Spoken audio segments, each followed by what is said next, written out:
Hej, i denne video skal vi se på nogle af de ting, man skal være opmærksom på, når man skriver en reflekterende artikel.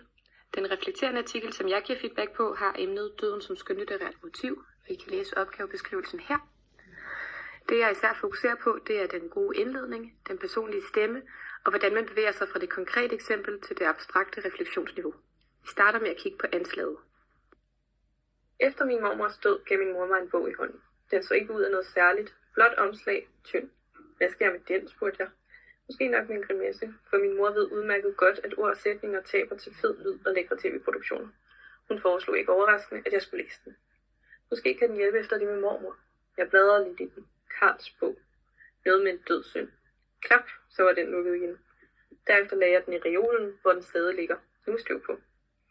Jeg kan nok bare ikke se, hvad det skulle hjælpe. Hvorfor skulle det være gavnligt at læse om døden? Det bliver min mormor jo ikke mere levende af. Hvorfor fylder døden så meget i litteraturen? Er det fordi vi ikke forstår, at vi skal dø og har behov for litteraturens hjælp? Er det en slags terapi for forfatterne at skrive? Er det fordi forlæggerne ikke tjener penge? Eller hvad er det? Det er fint at bringe sig selv på banen, for det er en god måde at lave et personligt og fængende anslag på. Men man skal altid passe på med at blive for privat. Det bliver privat, hvis du udleverer for meget om dig selv. Men det gør eleven ikke her. Eksemplet det er skrevet fint frem, og det er personligt, men ikke privat. Men der stilles lige lovligt mange spørgsmål. Det bliver svært at besvare dem alle, og det gør eleven heller ikke. Stilen kommer til at pege i alle mulige retninger, og det er ikke godt, for man skal jo anlægge kun én vinkel i sin opgave. Jeg har læst stilen, og det spørgsmål eleven forsøger at besvare er det her. De andre de er overflødige, og de bør slettes. Nu er der en klar vinkel og et personligt og fængende anslag, hvor eleven undrer sig. Det er med andre ord tydeligt for læseren, hvad eleven gerne vil undersøge, og hvorfor hun vil undersøge det. Lad os nu kigge på, hvordan man kan bygge et godt afsnit op midt i stilen. En gang for et år siden var jeg på et museum i Skagen, og der havde jeg faktisk en lidt særlig oplevelse. Jeg var der med min mor, men gik rundt for mig selv, ind i det ene rum og ud igen. Det var lidt kedeligt. Så pludselig stod jeg midt i en udstilling om Michael Ancher. Jeg tog mig selv i at stå foran det samme maleri i flere minutter og bare stirre. Det var et maleri, som hed Den druknede. Billedet af en scene, hvor to mænd er trådt til siden i forgrunden, så man kan se en druknet mand, som ligger på et bord omringet af pårørende. Farverne omkring den døde er mørke og lidt dystre og står i kontrast til den druknede, som lyser op i sin gule regnfrakke. Ved den dødes hoved er et vindue, hvor et nærmest guddommeligt lys oplyser den døde. Måske forsøger Ancher med sin brug af lyset at indkapsle sin tids tro på, at efterlivet venter Gud. Der er noget lidt brutalt over døden, når den bare er der for et billede og stiger tilbage.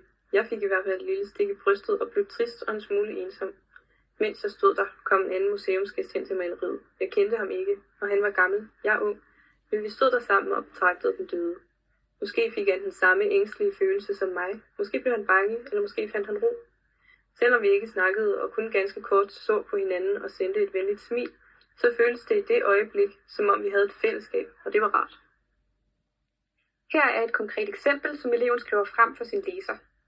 Prøv at lægge mærke til, at hun skriver et tydeligt rum frem og placerer sig selv i det med sine sceniske beskrivelser, og på den måde så tager hun sin læser med i det her og nu, der skabes i teksten.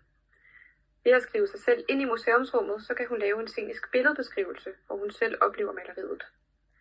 Og prøv at se her, hvor hun laver en besjæling af døden. Det er ret flot skrevet. Alle de her ting, de er eksempler på en personlig stemme i teksten, levende sprog, sproglige figurer og scenisk skrivestil. Se denne bid. Det er stadig en del af det konkrete eksempel, men eleven viser sin danskfaglighed ved at skrive billedets komposition frem for læseren og fortolke på brugen af lys i billedet. Og her, der begynder eleven at undre sig. Det får mig til at forvente, at der herefter kommer en refleksiv pointe og et større abstraktionsniveau. Han skal dø, og jeg skal dø, og det er en svær erkendelse og følelse af rumme alene. Det lyder måske underligt, men at se på den druknede mand på maleriet sammen med den gamle mand ved siden af mig, satte et eller andet i gang i mig, som endte med at føles livsbekræftende. Måske var det netop, fordi jeg ikke var helt alene med døden. Jeg tror, at sådan en tænkepause kan være sundt, også selvom det kan føles ubehageligt til at starte med, for der kommer noget godt ud af det. Jeg mener faktisk, at alle bør gøre noget mere på museum, for det er virkelig vigtigt at se kunst sammen med andre. Det gør os nemlig helt sikkert klogere på døden. Jeg ved ikke, om min egen dødsangst er væk nu. Det er den nok ikke. Men et maleri som Den druknede kan i hvert fald starte nogle tanker om døden, som har været sunde for mig, og som nok også er det for andre. Her der reflekterer eleven med afsæt i sit konkrete eksempel, men på et højere abstraktionsniveau. Det er tydeligt, at det ikke længere handler om at beskrive billedet eller oplevelsen på museet. Nu handler det i stedet om de tanker, hun gør sig om egen og andres dødelighed. Det er en erkendelse, hun skriver frem, og som hun forholder sig undrende til. Hun bruger sit eget møde med døden som motiv i kunst til at udlede nogle mere generelle betragtninger om, hvad vi som mennesker får ud af at se på kunst, der behandler døden. Men se lige denne sætning. Her bryder eleven med genren. Når man skriver reflekterende, så skal man passe på med absolute meninger og holdninger, fordi det handler om at afsøge forskellige mulige svar. Ikke argumentere for et over noget andet. Så det skal ændres. Det samme lige denne sætning. Her bryder eleven med genren. Når man skriver reflekterende, så skal man passe på med absolute meninger og holdninger, fordi det handler om at afsøge forskellige mulige meninger og holdninger, fordi det handler om at afsøge forskellige mulige svar. Ikke argumentere for et over noget andet. Så det skal ændres. Det samme gælder stærke styrkemarkører som virkeligt og helt sikkert. Skriv hellere måske, eller brug en anden svag styrkemarkør. I det her tilfælde vil jeg nok bare slette sætningen helt. Det her det er en god måde at opbygge sit afsnit på i en reflekterende artikel. Der er et konkret eksempel, der er undren, og så er der en refleksiv pointe. Det sidste, vi skal snakke om, er, hvordan man runder sin artikel af. Tilbage i begyndelsen for denne artikel fortalte jeg, at jeg fik en bog og et råd efter min mormors død, som jeg ikke fulgte. Det tror jeg var dumt, eller i hvert fald ærgerligt. Dengang stod jeg selv for første gang over for døden, når den kommer helt tæt på, og lige der kan kunst og litteratur om døden nok hjælpe allermest.